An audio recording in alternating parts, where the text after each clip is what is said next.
দেখুন, রাবণও ভাবতো কি আমার থেকে শক্তিশালী কেউ নেই। রাবণ অত্যাচার করেছিল। রাবণ সাধু মহাত্মা মুনি ঋষি দিয়ে কিছু না পেলে বলতো রক্ত দিয়ে দাও। তারও সব থেকে ক্ষমতাশালী মানুষ যে বলেছিল আমি জ্যান্ত অবস্থাতে স্বর্গে সিঁড়ি বানিয়ে দেব, তাকেও শেষ হতে হয়েছিল। তার সাম্রাজ্য শেষ হয়ে সোনার লঙ্কা শেষ হয়ে গেছিল। এরা কে? মানুষ যখন প্রতিবাদ করে, সন্দেশখালীর মায়েরা দিদিরা যখন প্রতিবাদ করলো, তাহলে কি হলো? পুরো সিস্টেম ধ্বংস হয়ে গেল। আজকে শেখ শাহজাহান থেকে নিয়ে শিবু হাজরা থেকে নিয়ে সেই তাদের যারা গরিব মানুষের জমি লুট করেছিল, গরিব মানুষের বাড়ি লুট করেছিল, তাদের দোকানদার থেকে দোকানের খাবার নিয়ে পয়সা দিত না। আপনারা নিশ্চয়ই দেখেছেন একটা বাচ্চা ছেলে কিভাবে কান্নাকাটি করেছিল আপনাদের মিডিয়ার সামনে। বলেছিল কি এই শিবু এই শাহজাহানরা আমার জমিতে নোনা জল ঢুকিয়ে দিয়েছে। একটা ছোট বাচ্চা, 5 বছর 6 বছরের বাচ্চা। এরপরেও এই সরকার, তৃণমূল সরকারের কোনো কানে হেলডোল নেই। তাই এই এখানকার যিনি প্রার্থী হয়েছেন বিধায়ক মন্ত্রী, তিনি কি বলেছিলেন? শাহজাহান একটা ভদ্রলোক। একজন মন্ত্রী, পাশে মন্ত্রী কি বলেছিলেন? Shahjahan is a freedom fighter. এর লজ্জা হয় না?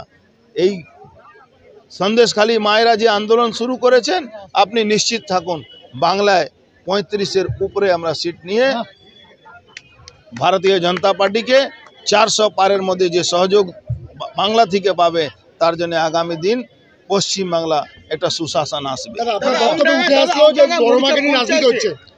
আমার বক্তব্য না, ওখানে কান পাতলে পাবেন। কেউ ভয় হয়তো আপনার সামনে ক্যামেরায় বলবে না, কিন্তু অরবিন্দ রোডে ঢুকুন।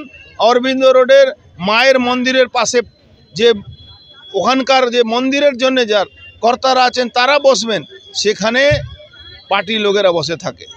বস্তা বস্তা প্রণামীকে লুটে নেওয়া হচ্ছে।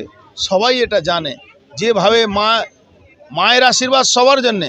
ওখানে যখন ইচ্ছা তখন মন্দিরে হোম শুরু হয়ে যাচ্ছে, যখন ইচ্ছা তখনও মন্দিরে দরজা খুলে যাচ্ছে। মায়ের তো একটা সিস্টেম আছে। ওখানকার যারা ট্রাস্টিরা আছেন তাদেরকে বেদখল করে দেওয়া চেষ্টা হচ্ছে। ওখানে ট্রাস্টি যারা আছেন তাদের কোনো কথা শোনা হচ্ছে না। ওখানকার যারা পুরোহিত আছেন তাদের কোনো কথা শোনা হচ্ছে না। আর পুরোহিতদেরকে দিয়ে মিটিং করা হচ্ছে যে পুরোহিতরা তাদের জন্য ভোট করবে। এটা নৈহাটির অপমান করা।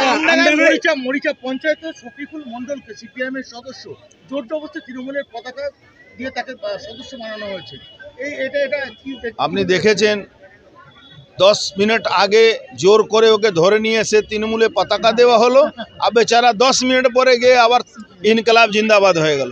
তার মানে কত দিওয়ালিয়া হতে পারে মানুষ, কত দিওয়ালিয়া তৃণমূল কংগ্রেস হতে পারে, কত দিওয়ালিয়ার এখানকার যিনি প্রার্থী আছেন মন্ত্রী আছেন সে হতে পারেন, কত দিওয়ালিয়ার ওখানকার তৃণমূল কংগ্রেস হতে পারে যে একটা মার্ক্সবাদী বামপন্থী করা লোক তাকে নিয়ে এসে তৃণমূল বানিয়ে দিয়েছে, আর সে বেচারা বামপন্থী লোক আবার গিয়ে বামপন্থী হয়ে যাচ্ছে। তো এর থেকে বড় লজ্জা কি হতে পারে? আপনি দলের প্রার্থী হলে পরে আগামী দিনে দলের অস্তিত্ব থাকবে না বলে দাবি করছেন রাজ্যের মন্ত্রী।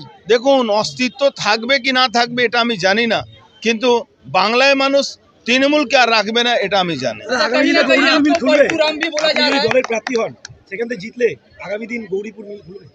দেখুন, গৌরীপুর মিল খোলার জন্য আমি কোনো মিথ্যা প্রতিশ্রুতি দিই না। এই সরকারকে যেতে হবে। এই সরকার থাকলে গৌরীপুর মিল জীবনে খুলতে দেবে না। এই চোররা লুটপাট করছে। গৌরীপুর জেনসন নিকলসনকে শেষ করে দিয়েছে, গৌরীপুরটাকেও শেষ করে দিয়েছে। এখন ভিড়েছে ওই পেপার মিলের উপরে। এই সরকার যাওয়া উচিত। তাহলে এই গৌরীপুর জুট মিল কেন, অনেক জুট মিল যেগুলো বন্ধ আছে সেটা খোলা যায়। कहीं ना कहीं आपको पलटू राम भी बोला जा रहा है और टिकट ना मिलने की वजह से आपको गद्दार भी बोला जा रहा है कि आप इसीलिए दल छोड़ के आप कहीं और दल में जा रहे हैं।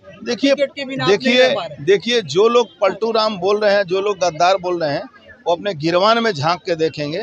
ऐसे लोग जो कभी भी इस राज्य का, इस शहर का कभी भला नहीं सोचे हैं।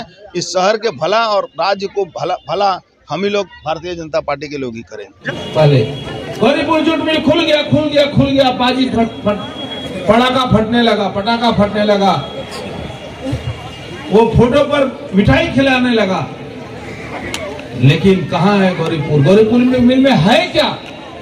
गौरीपुर मिल की जमीन जिस तरह से जेनसन और निकोलसन को खत्म किया गया, उसके सब मशीन को बिक्री कर दिया गया। अभी जो पेपर मिल है उसको भी खत्म करने की कोशिश चल रही है। उसी तरह गौरीपुर जूट मिल में सारा मशीनरी ट्रक में लोड करके लेके बेच दिया यहाँ का नेताओं ने। यहाँ का तृणमूल कांग्रेस का जो विधायक वो यहाँ के लोगों को किस तरह से बेवकूफ बनाने की कोशिश किया।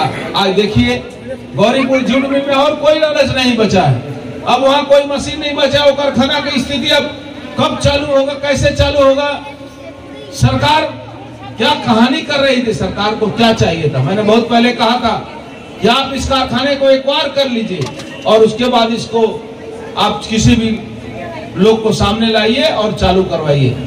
सरकार जमीन वो कारखाना एक्वायर नहीं की, करीब 180 करोड़ रुपया सिर्फ बैंक का बाकी है, 300 करोड़ से ऊपर ज्यादा ग्रेच्युटी बाकी है, पीएफ का बाकी है, बैंक का बाकी है और तो और ईएसआई से लेकर सारा सिस्टम कोलैप्स हो चुका है।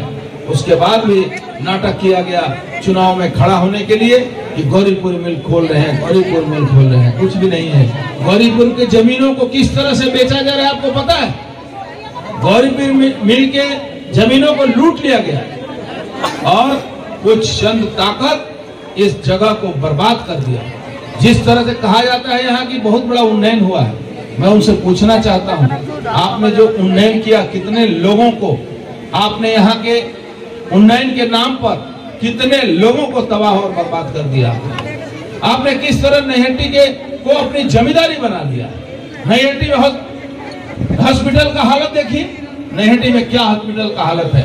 आप नैहटी हॉस्पिटल का सारा डॉक्टर पौरसभा का में काम करता है। आप चले जाइए पौरसभा, यही पौरसभा आप देखे होंगे पहला बार कि पौरसभा में जो इसका शादी बाड़ी है उसका बुकिंग प्राइवेट में होता है और उसमें केस हुआ था, आपने देखा होगा, आप देखें, आपको पता है इस चीज का।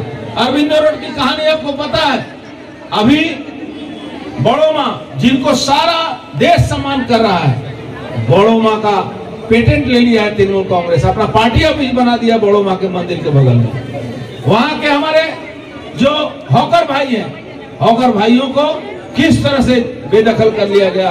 2 लोगों ने सुसाइड कर लिया, मारे गए वहां। ये हालत यहाँ अरविंद रोड के जो व्यवसायी भाई हैं उनके साथ किस तरह का व्यवहार किया जा रहा है। उनको रास्ते पर पैसा के लिए मारा जाता है, पीटा जाता है। तुच्छे हैं, तुच्छों को जिम्मा दिया गया, गौरीपुर का जिम्मा लिया है और गौरीपुर को लूटने का जिम्मा, गौरीपुर में कोई पॉलिटिकल आदमी नहीं है, गौरीपुर का जिम्मा 2 तुच्छों के हाथ में मिला हुआ है, वो लूट रहे हैं। इस स्थिति में आपको विचार करना होगा। आने वाला 2024 के बाद 25 आएगा। आप निश्चित रहिए, जिस तरह से बंगाल में भारतीय जनता पार्टी को समर्थन मिल रहा है, बंगाल की जनता संदेश खाली का बदला लेने के लिए और सीएए का समर्थन करने के लिए बंगाल की जनता इस बार 35 पर जब पहुंचाएगी तो 2024 के बाद इनकी सरकार भड़बड़ करके खत्म हो जाएगी। এই দিনে আমরা আমাদের নৈহাটি ভারতীয় জনতা পার্টি কার্যকর্তারা, আমাদের নেতৃত্বরা, আমাদের মহিলা নেতৃত্বরা, আমাদের মূল পার্টি সদস্যরা আজকে যারা এই বসন্ত উৎসব পালন করছেন, আজকে শপথ নেওয়ার দিন। ভারতবর্ষের প্রধানমন্ত্রী যখন সিএএ লাগু করেছেন, তাহলে আমাদের মতুয়া সম্প্রদায়ের মানুষ যারা প্রায় 50 বছর ধরে যে লড়াইটা লড়ছিলেন, সেই লড়াইটাকে সাংবিধানিক অধিকার আমাদের প্রধানমন্ত্রী মোদীজি দিয়েছেন। আমি নিজেকে গর্ব করি যে আমি সেই সিএএ বিলটাকে পাস করার জন্য আমিও ভোট দিয়েছিলাম আপনাদের আশীর্বাদে। আগামী দিন আবার লড়াইয়ের জন্য প্রস্তুত থাকুন। দাবি ত্যাগ এই চ্যানেল কোনো প্রচার করে না। হিংসাত্মক, ক্ষতিকারক বা অবৈধ কার্যকলাপ এই চ্যানেল দ্বারা প্রদত্ত সমস্ত বিষয়বস্তু শুধুমাত্র একটি শিক্ষামূলক উদ্দেশ্যের জন্য। ধন্যবাদ। শুভেচ্ছা টিম আমার বাংলা নিউজ।